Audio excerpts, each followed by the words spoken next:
Hi everyone, welcome back to my channel. कैसे हैं आप सब? आई होप आप सब अच्छे होंगे। आज जो मेरा ये व्लॉग है ना, ये फर्स्ट डे ऑफ नवरात्रि का है और मैं यहाँ पर रेडी वगैरह हो गई थी, पूजा करनी थी, थोड़ा अर्ली सारे काम कर लिए थे। मंदिर वगैरह और ऑलरेडी मैं 1 नाइट बिफोर कर चुकी थी क्लीनिंग मंदिर की, आई मीन। और यहाँ पर वही नहा वगैरह के आए थे, हेड वॉश करा था तो ड्रायर वगैरह को, बाकी जो सामान है सब कुछ जगह पर रख रही थी। और हाँ, ये तो मैंने बता दिया कि फर्स्ट डे ऑफ नवरात्रे हैं और हाल फिलहाल नवरात्रे चल भी रहे हैं। तो happy Navratre to all of you watching the vlog. And Mata Rani आप सब पे अपनी ब्लेसिंग्स बनाए रखे। और यहाँ पर बस मैं वही थाली वगैरह देख रही थी, थाली लगानी थी जो भी मैं लगाती हूँ, जो कुछ भी रखना होता है। अच्छा, मेरा क्या रहता है ना, मैं कभी कभार कुछ कुछ ऊपर नीचे कर देती हूँ, कभी कुछ भूल जाती हूँ, कभी कुछ एक्स्ट्रा कर देती हूँ। तो मेरा ये रहता है, मैं तो हाथ जोड़ के माफ़ी मांग लेती हूँ कि मुझे अपना बच्चा समझ के माफ़ करना जो भूल चुक हो। बाकी यही है कि नहीं नहीं याद रह पाता कभी कुछ। और दूसरा मुझे लगता है कि भावनाएं ज़्यादा मैटर करती हैं इंस्टेड भोग से, कि हम क्या लगा रहे हैं, किस भावना से लगा रहे हैं, वो ज़्यादा मैटर करता है। ऐसा मेरा मानना है। बाकी आपके क्या विचार हैं, आप ज़रूर बताएं। साथ ही में आप मेरी थाली देखें, उसके बाद आप बता दें अगर लगे कि हाँ कुछ कमी थी या कुछ ऐड करना था या कुछ डिडक्ट करना था, तो आप वो भी बताएं। बस आप व्लॉग में बने रहें, व्लॉग को एंजॉय करें। साथ ही में इसी व्लॉग में मैंने आपको दिखाया है, आलू बनाए थे भोग के लिए जो हम लोगों ने भी खाए थे, और साथ में मैंने पकोड़े बनाए थे मीठी खट्टी मीठी चटनी के साथ। तो आप बने रहें व्लॉग में, एंजॉय करें व्लॉग को और आगे बढ़ते हैं व्लॉग के साथ। यहाँ मैं थाली लगा रही हूँ।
यहाँ मेरी पूजा वगैरह हो गई है और मैं डायरेक्टली नीचे आ गई हूँ। आज थोड़ा सा टाइम एक्स्ट्रा लग जाता है हर काम को करने में।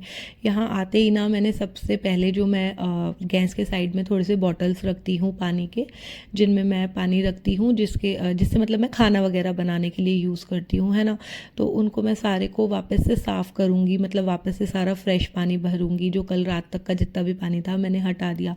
एक रात पहले मैंने सारा मंदिर भी क्लीन करा, और फ्रिज जो होता है, फ्रिज में भी कुछ कभी कभार अनियन का रह ही जाता है तो उसको भी सारा क्लीन करा। मतलब बिल्कुल ऐसे करा कि हाँ, व्रत के लिए हम कुछ कर रहे हैं, थोड़ा साफ साफ सा रहता है ना।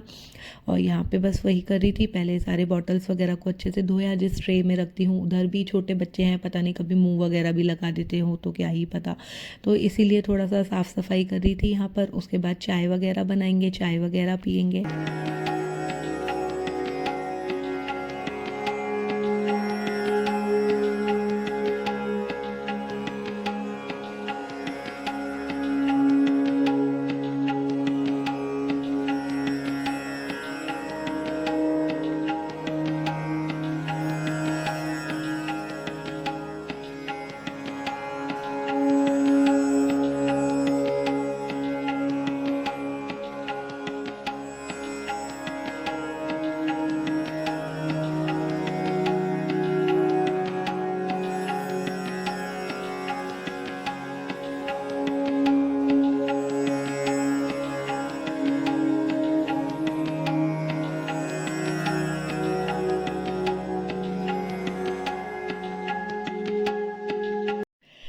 यहाँ हस्बैंड ऊपर पूजा करने गए थे तो उन्हीं के हाथ मैंने ऊपर मंदिर में चाय वगैरह भेज दिया था और फिर वो अपनी पूजा वगैरह करके आए हैं। हमने बैठ के आराम से चाय ली है और इसके बाद अब मैं डायरेक्टली चाय वगैरह पीने के बाद जो आप क्लिप देखेंगे ना वो डायरेक्टली जब बच्चे आ गए हैं तब की है। इसके बाद मैंने थोड़े से घर के काम करे, कपड़े वगैरह फैलाना, फिर बच्चे आ गए, उनको थोड़ा बहुत खिलाया पिलाया और आज दिन में मैं सोई नहीं। हम ना एक्चुअली मिड टाइम पे ही खा लेते हैं जो भी हमें खाना होता है, एक ही बार खाते हैं ना।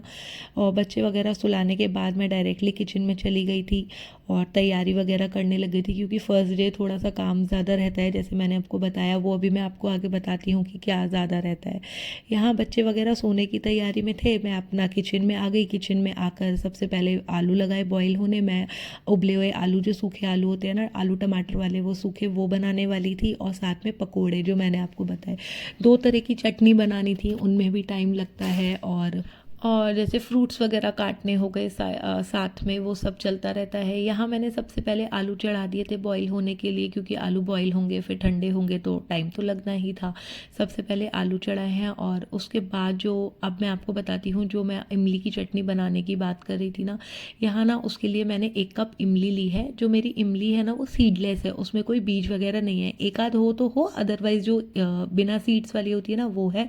उसको मैंने धो लिया था एक बार टैप वाटर से और इसके बाद मैंने एक पैन में इमली डाली है 1 कप, साथ में पानी डाला है। पानी मैंने इस हिसाब से डाला है कि सारी ही इमली जो है ना वो भीग जाए अच्छे से, मतलब डूब जाए, क्योंकि इसको हमें अच्छे से बॉईल वगैरह करना है। और इमली ना थोड़ा सा पानी सोख भी करती है और फूल जाती है, इसलिए। यहाँ मैंने कल ही ये वाले जो जार वगैरह होते हैं ना जो कॉफ़ी के खाली होते हैं, इनको मैंने अच्छे से धो दिया था, एक बार सुखा लिया था और इनमें मैं जो भी व्रत के मसाले होते हैं, 2-3 ही होते हैं ना, वो डालकर और उस इसमें यूज़ करने वाली थी। अभी जो पहले आपने देखा मैंने सेंधा नमक डाला था 1 पैकेट एक जार में, और अब मैंने जो डाला है वो बिल्कुल फ्रेश है। ये भी मैंने जार में कल ही डाला था, तो ये वाला जार गीला था तो इसीलिए मैंने अब इसमें थोड़ा सा लाल मिर्च डाल कर रख लिया है। और अब जो मैं पीसने वाली हूँ वो काली मिर्च। मैं व्रत में काली मिर्च जो होती है ना, साबुत काली मिर्च आती है, उसको कूट तो नहीं पाते तो इसलिए दरदरा सा पीस कर रख लेती हूँ, वही फिर हम नवरात्रों में यूज़ करते हैं।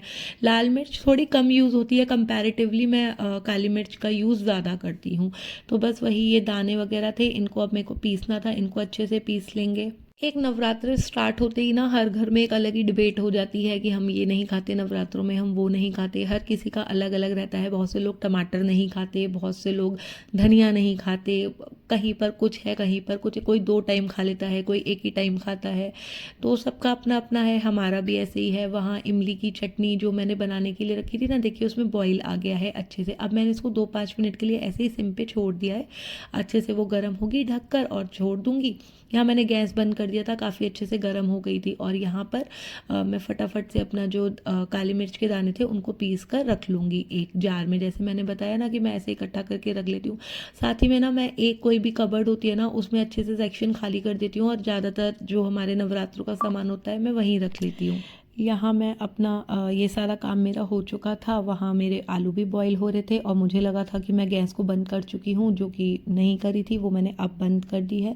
यहाँ मुझे हरे धनिए की चटनी बनानी थी, जो मैं बहुत बेसिक सी बनाने वाली थी। हरा धनिया और साथ में डालूंगी टमाटर और हरी मिर्च, वही नमक और नींबू, बस। इसके अलावा कुछ भी फैंसी सी नहीं, बिल्कुल सादी सी चटनी बनाकर तैयार कर लूँगी।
यहाँ चटनी वगैरह भी बन गई थी, तो साथ साथ थोड़ी सी क्लीनिंग चल रही थी, और जो मुझे लगता है सबसे ज़्यादा इम्पॉर्टेंट है और मैं साथ साथ वो सब करती रहती हूँ। वहाँ आलू भी ऑलरेडी बॉईल हो चुके थे, अभी उन्हें भी चेक करना है कि अच्छे से बॉईल हुए हैं या नहीं। बस यही सब चल रहा है। इवन आप भी चाहें तो मुझे बता सकते हैं कि आप कैसे नवरात्रे रखते हैं, सारे रखते हैं या फर्स्ट और लास्ट। यहाँ आप देखिए, जो मेरी इमली थी ना वो अच्छे से फूल चुकी थी। अब मैंने इसको एक बार जो स्पैचुला होता है ना उससे मैश कर कर देखा है, वो अच्छे से सॉफ्ट हो चुकी है। और अब मैं आगे आपको दिखाऊंगी कि मैं चटनी कैसे बनाती हूँ। पहले एक बार मैंने इसको अच्छे से मैश कर कर देख लिया है, सारी अच्छे से मैश हो रही थी, मतलब फूल चुकी थी। यहाँ मैंने एक बर्तन लिया है, उसके ऊपर मैंने रखी है सूप छन्नी। छन्नी रखने के बाद मैं सारे को ना स्ट्रेन कर लूँगी, तो जितना भी पल्प होगा ना वो नीचे आ जाएगा, और जो ऊपर जो रह जाता है ना वो आप चाहें तो यूज़ कर लें सांभर वगैरह में। मैं नहीं करती हूँ, मुझे ना हल्की सी किरकिरी सी लगती है, पता नहीं वो क्या ही होता है, उसका आउटर लेयर होती है इमली की या क्या होता है, तो मैं उसे यूज़ करना प्रेफर नहीं करती। अब यहाँ मैं आपको दो तरीके बता देती हूँ। एक तो आप इस तरीके से कर लें, आप ऐसे करेंगे तो पहले सारा खट्टा पानी नीचे आ जाएगा, और आप छन्नी के नीचे देखेंगे ना तो पल्प जो होता है वो इकट्ठा होना शुरू हो जाता है। अभी मैं आपको नेक्स्ट स्टेप में दिखाती हूँ। ये देखिए, आप इस तरीके से पल्प आपको आने लगेगा, तो आप इसे स्क्रैच कर लें और सारा ही पल्प इकट्ठा कर लें। या फिर आप ना इसको जो पल्प है ना जो अब ऊपर छन्नी में, इसको आप चाहें तो पानी में डाल के हाथों से निचोड़ लें और तब यूज़ कर लें। आप जैसे चाहें वैसे कर लें, दोनों तरह से हो जाता है। मैं थोड़ा इस तरीके से करती हूँ। यहाँ मैंने ऊपर से थोड़ी सी जो साफ़ इमली थी ना वो ले ली थी, जिससे कि थिकनेस बनी रहे। इसको मैंने वापस से पैन में डाला है। अब इस सारे को पैन में डालने के बाद मैं वापस से इसमें पानी डालूंगी। अब जो पानी है वो हमें इस हिसाब से डालना है, मतलब कोई मेजरमेंट नहीं है, थोड़ा सा आप पानी डाल दें, क्योंकि अब जो इसमें हम पकाने वाले हैं वो है गुड़। मैं इसको गुड़ में बना रही हूँ, आप चाहें तो चीनी में बना लें। ये गुड़ है, ये मैं इसमें थोड़ा सा गुड़ डाल रही हूँ। आप चाहें चीनी में बना लें, या आप चाहें तो गुड़ और चीनी हाफ हाफ भी यूज़ कर सकते हैं। अब यहाँ गुड़ के साथ ये पकेगी, इसको ना हमें अच्छे से पकाना है। अभी मैंने फ्लेम को हाई रखा है, हाई हीट पे बन रहा है, और जैसे इसमें अच्छे से बॉईल आ जाएगा मैं जो फ्लेम है उसको स्लो कर दूँगी। वहाँ मैंने आलू चेक करे तो आलू भी हो चुके हैं, तो मैंने उसे हटा दिया है, मतलब प्रेशर से हटा दिया है। ये बॉईल आ गया, मैंने इसको बिल्कुल ही सिम कर दिया। अभी इसको पकने में कम से कम 10 मिनट लगेंगे, 8 से 10 मिनट। अभी आप देखिएगा ये कितना रिड्यूस हो जाएगी, क्योंकि जो हमने वो डाला है ना इसमें गुड़, वो अच्छे से पकेगा। और यहाँ सारा कुछ हो चुका था, मतलब जो मेरी इमली की चटनी है वो बन रही थी। थोड़ा सा हाथ खाली था, तो मैंने सोचा फटाफट से बर्तन भी कर देते हैं, ये भी काम अपना ही है, करना ही है। तो यहाँ मैंने बर्तन वगैरह भी कर लिए थे। जब तक बर्तन करे थे 8 मिनट इनमें लग गए थे, तब तक मेरी इमली की चटनी जो थी ऑलमोस्ट रेडी हो चुकी थी। अभी मैं आपको आगे दिखाती हूँ। ये देखिए, अब जो इमली की चटनी है वो बिल्कुल, मतलब बिल्कुल से इन द सेंस कि ऑलमोस्ट रेडी है। ये देखिए कितना रिड्यूस हो चुकी है। यहाँ पर अब मैं इसमें डाल दूँगी नमक। थोड़ा सा मैंने इसमें नमक डाला है, और साथ में मैंने इसमें डाला था लाल मिर्च का पाउडर थोड़ा सा। ये हमारी खट्टी मीठी तीखी जो चटनी है वो बिल्कुल बन के तैयार है, और इसको आप अच्छे से स्टोर कर लें, कोई प्रॉब्लम नहीं है। ये काफ़ी दिन तक फ्रिज में अच्छे से वर्क करती है। यहाँ मैं इसको वापस से एक हाई हीट पे बॉईल दूँगी, और इसको इसी स्टेज पे बंद कर दूँगी। अब इसको अगर हम ज़्यादा रिड्यूस करेंगे ना तो ये बिल्कुल ख़राब हो जाएगी, क्योंकि जैसे जैसे ये ठंडी होगी वैसे वैसे ये और गाढ़ी होना स्टार्ट हो जाएगी। यहाँ मेरे आलू भी बॉईल हो चुके थे, तो अब मैं उनको थोड़ा सा ठंडा होने के लिए छोड़ दूँगी, एटलीस्ट इतना कि मैं उन पर काम कर सकूँ। और यहाँ मैं दूसरे चीज़ों की तैयारी करने लगी थी। पहले मैंने खरबूजा जो होता है उसे ऑलरेडी काट के रख लिया था, और यहाँ जो मैं आपको पकोड़े बता रही थी उसकी मैं तैयारी करने वाली थी, जिसके लिए यहाँ मैंने एक बिग साइज़ का, काफ़ी बिग साइज़ का पटैटो था, आलू, उसको मैंने लिया है, पील ऑफ कर लिया है, और उसको मैं छोटे छोटे टुकड़ों में काटूंगी। छोटे छोटे इन द सेंस, आप देखिएगा, आपको देखने से समझ में आ जाएगा कि मैं किस तरीके से आलू की कटिंग करने वाली हूँ, इस तरीके से ही। और हाँ, यहाँ मैं साथ में आपको एक बात बताऊँ, मैं डायरेक्टली ना इसको क्या बोलते हैं, पानी में डाल रही हूँ, जिससे कि आलू काला ना पड़े। तो अगर आप इस रेसिपी को ट्राई करें ना तो आप इसी तरह से कर लें, बहुत इजी झटपट बन जाने वाली रेसिपी है। और अगर मैं सच बताऊँ तो मुझे बहुत पसंद है, मुझे तो बहुत अच्छी लगती है। यहाँ मैं, आप देख रहे होंगे, आपको देख के ही समझ में आ रहा होगा कि मैं आलू को किस तरीके से काट रही हूँ, मतलब किस साइज़ में काट रही हूँ। यहाँ मैं सारे ही आलू को ऐसे काट लिया है, और मैंने पानी में ही ना 2 हरी मिर्च डालकर रख दी थी, जिससे वो भी साथ में धुल जाए, और 2 टमाटर भी। ये भी मैं आगे आपको दिखाती हूँ मैं कैसे यूज़ करने वाली हूँ, जब तक मैं जो बॉइल्ड आलू हैं उनको रेडी कर लूँ अपनी नेक्स्ट रेसिपी के लिए। अब आप देखिए, कहने को ये छोटा छोटा सा काम होता है लेकिन काफ़ी टाइम लग जाता है, तो इसीलिए मुझे था कि मुझे थोड़ा सा टाइम हाथ में लेके चलना है जिससे मैं टाइमली सब कुछ कंप्लीट कर पाऊँ। और बच्चे सो जाते हैं तो काम थोड़ा सा जल्दी हो जाता है, नहीं तो बच्चों पे भी निगाह रखनी पड़ती है। यहाँ आलू को जो मैंने काटा है वो बिल्कुल इस साइज़ में, आप समझे कि एक आलू के पहले 4 करे हैं और जो 1/4 है उसको 2 में डिवाइड कर दिया है। तो ये भी आपको देखने से वैसे तो पता चल रहा होगा कि मैं किस तरीके से काट रही हूँ। जो मैं सूखे आलू बनाने वाली हूँ वो मैं बनाऊंगी देसी घी में, और जो मैं पकोड़े तलने वाली हूँ वो भी एक अपने आप में ही डिबेट है कि कोई बोलता है ये ऑयल नहीं खाते, कोई बोलता है वो ऑयल नहीं खाते। मैं मूंगफली का तेल यूज़ करती हूँ। तो यहाँ मैंने एक पैन ले लिया है, उसमें डाला है देसी घी, और जैसे ही घी हल्का सा गर्म होगा उसमें मैं डाल दूंगी कटे हुए आलू। इन आलू को मैं तब तक फ्राई करूंगी जब तक ना इन पे हल्का सा गोल्डन कलर ना आ जाए। वैसे तो आलू पके हुए हैं, बॉइल्ड आलू हैं, पर इनको मैं घी में अच्छे से रोस्ट कर कर और हल्का ब्राउन इस पे कलर आने लगे तब तक पकाऊंगी। यहाँ जो मैंने 2 टमाटर लिए थे ना, उसमें से मैंने 1 टमाटर और 1 हरी मिर्च को ले लिया है और उनको मैंने पेस्ट बना लिया है, दरदरा सा पीस लिया था। साथ ही में जो बचा हुआ 1 टमाटर और हरी मिर्च थी उसको मैंने कट कर लिया है। जो ये वाला टमाटर है उसको मैंने छोटा छोटा सा कट करा है, और जो हमारी हरी मिर्च थी उसको मैंने स्लिट लगा लिया है। साथ ही में मैंने हरा धनिया कट करके रख लिया है। ये भी डिबेट ही है कि हरा धनिया खाते हैं या नहीं, हम तो खा लेते हैं। मतलब शादी से पहले मेरे घर में तो नहीं खाया जाता था, बट शादी के बाद हम खाते हैं, मतलब यहाँ पर चलता है, खा लेते हैं। और यहाँ पे मैंने अच्छे से जो आलू हैं उनको रोस्ट करने लगी हूँ, 1-2 बार चला दिया है। उसके बाद यहाँ आप देखें जो मेरी चटनी थी वो ठंडी हो चुकी है, पहले से गाढ़ी हो चुकी है, तो इसको मैं अपना जार में फिल कर कर रख लूँगी। इमली की चटनी जो है इसमें अगर आप चाहो तो आप खजूर डाल सकते हो, छुआरा डाल सकते हो, या फिर जो वो होते हैं ना खरबूजे के बीज, वो भी डाल सकते हो। मैंने तो बिल्कुल बेसिक सी बनाई है और ऐसे ही बहुत अच्छी भी लगती है। ये मेरी चटनी बिल्कुल रेडी है। यहाँ जो आलू थे वो रोस्ट होने लगे थे, इनको मैंने वापस से एक बार चला दिया है, और साथ ही में जो मैंने वो पेस्ट बताया था ना आपको, मैंने वो दरदरा सा पेस्ट बनाकर वो भी इसमें डाल दिया था। इससे क्या होता है, काफ़ी ना अच्छा एक फ्लेवर सा आ जाता है, और जो टमाटर के साथ जब आलू भूनते हैं ना तो बहुत अच्छा सा फ्लेवर देता है। आप चाहो तो ट्राई कर कर देखना। और यहीं पे मैंने जो कटे हुए आलू थे और हरी मिर्च थी वो डाल दी थी। उसके बाद मैंने हरी मिर्च ना निकाल ली थी, मुझे लगा कि तीखा ज़्यादा ना हो जाए, आगे आगे भी मुझे मसाले डालने हैं, तो इसी वजह से मैंने वो वाली हरी मिर्च निकाल दी थी। और यहाँ अब मैंने इसमें नमक डाल दिया है, और थोड़ा सा अभी सिर्फ नमक डालकर इसको पकाऊंगी, क्योंकि इसमें मैंने टमाटर डाले हैं ना, जिससे टमाटर अच्छे से पक जाए।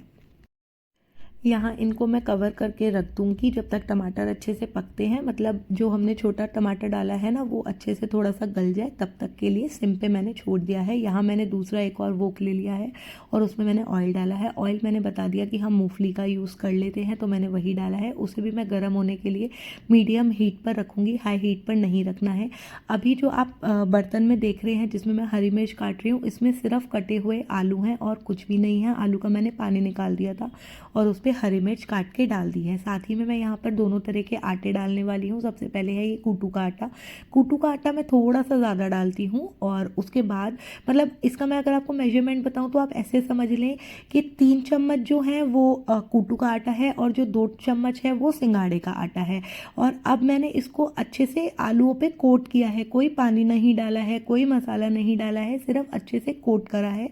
जब ये सारा ही जो आटा है वो आलूओं पे कोट हो गया है, उसके बाद मैंने इसमें धनिया डाला है, साथ में डाला है काली मिर्च जो हमने कूटी थी या पीसी थी, जैसा भी आप समझ लें वो। और अभी मैंने इसमें नमक नहीं डाला है। आप आटे के साथ नमक ना डालें, क्योंकि आटे के साथ नमक डालते ही ना आटा जो होता है वो पानी छोड़ना शुरू कर देता है और पकोड़े बनाना बहुत मुश्किल सा हो जाता है। हालांकि रेसिपी बहुत ईजी सी है, बस आप इसका ही ध्यान रखें और कुछ भी नहीं। वहाँ जो आलू थे उनमें मैंने जो सॉल्ट डालना था, पहले मैंने थोड़ा सा ही सॉल्ट डाला था, फिर थोड़ा और सॉल्ट डाला है, साथ में काली मिर्च का पाउडर डाला है और गैस को बंद कर दिया है। आलू हमारे बिल्कुल ही रेडी हैं। यहाँ आप देखें मैं पानी किस तरीके से डाल रही हूँ। पहले मैंने 1 लेडल डाला है और उसके बाद दूसरा लिया था, लेकिन वो पूरा नहीं डाला, थोड़ा सा छोड़ दिया था, मतलब आधा समझ लें। और इसको मैंने अच्छे से मिक्स करा है। अब जब मैंने एक बार अच्छे से मिक्स कर लिया है, सब कुछ बिल्कुल परफेक्ट है, तब मैंने इसमें नमक डाला है और फटाफट से मैं इन्हें कढ़ाई में डालना शुरू कर दूंगी। ये इतने क्रिस्पी और इतने अच्छे पकोड़े बनते हैं। अगर आप नवरात्रे मतलब काफ़ी टाइम से रखते हैं या आपके घर में कोई रखता है, आपको पता होगा पहले आलू को जो होता था वो राउंड राउंड काट लेते थे और बैटर बनाते थे पहले इसका कूटू का, और उसके बाद उसमें डिप करके और फिर बनाते थे। आप समझ रहे होंगे मैं कौन से वाले पकौड़ों की बात कर रही हूँ। बट उसमें क्या होता था ना, जब तक लास्ट में आते थे तो वो जो आलू होता था वो बिल्कुल बैटर उस पर चढ़ता ही नहीं था, और बैटर अलग हो जाता था, और जो आलू होता था वो बिल्कुल अलग, मतलब आधा आधा सा लगता था, अलग सा। तो मैं इस तरीके से बनाती हूँ। अगर आपको अच्छा लगे, देखने से वैसे पता लग ही जाता है कि आउटकम कैसा आएगा या अच्छा होगा या नहीं, रेसिपी को देखने से ही पता लग जाता है। अगर आपको लगे कि हाँ बना सकते हैं तो आप एक बार ज़रूर बनाएं। अच्छे से इसको मीडियम हीट पर बनाएं, हाई हीट पे ना बनाएं, सिम पे तो बिल्कुल भी ना बनाएं, और दोनों तरफ से अच्छे से गोल्डन कर लें और फिर इसको कढ़ाई से बाहर कर लें। अब मैं आपको बताऊँ, इसको बनाने में 5 से 6 मिनट लगते हैं, फ्राई करने में ज़्यादा टाइम नहीं लगता, क्योंकि हमारा जो घी है, सॉरी, जो तेल है वो अच्छे से गर्म है। उसके बाद भी आप देखें जो बैटर है ना वो पानी छोड़ने लग जाता है, और जो दूसरा बैच है उसके साथ थोड़ा बहुत डिफ़िकल्टी आ जाता है। तो अगर आप ज़्यादा मेंबर्स के लिए बना रहे हो तो आप कढ़ाई थोड़ा सा बढ़ा लें, या फिर आप बैचेज़ में बनाएं, जैसे भी आपको ठीक लगे। तो मेरा आपको बताना यही है, मतलब मैं आपको अपने हिसाब से सारा बता चुकी हूँ। आई होप आपको थोड़ा बहुत तो समझ में आया ही होगा। यहाँ आलू भी रेडी हैं और हाफ पकोड़े डन हैं, हाफ हो रहे हैं, तब तक मैं प्लेटिंग करना शुरू कर दूंगी। ये रेसिपी फुल प्रूफ रेसिपी है, आप नो फेल रेसिपी है, आप डिसअपॉइंट नहीं होंगे, ये तो गारंटी है। चलिए साथ में लगा लेते हैं प्लेट। पहले मैंने एक कटोरी में रखा है दही, साथ में यहाँ पे रखी है लस्सी, छाछ। उसमें मैंने दोनों पे ही थोड़ा थोड़ा सा सॉल्ट डाल दिया है, और अब मैं सारी ही प्लेटिंग कर लूँगी। प्लेटिंग में जो जो बनाया है वो सभी रखना है। ये थोड़ा सा मैं काली मिर्च का पाउडर डाल रही हूँ दही के ऊपर, यहाँ मैंने ये भी डाल दिया।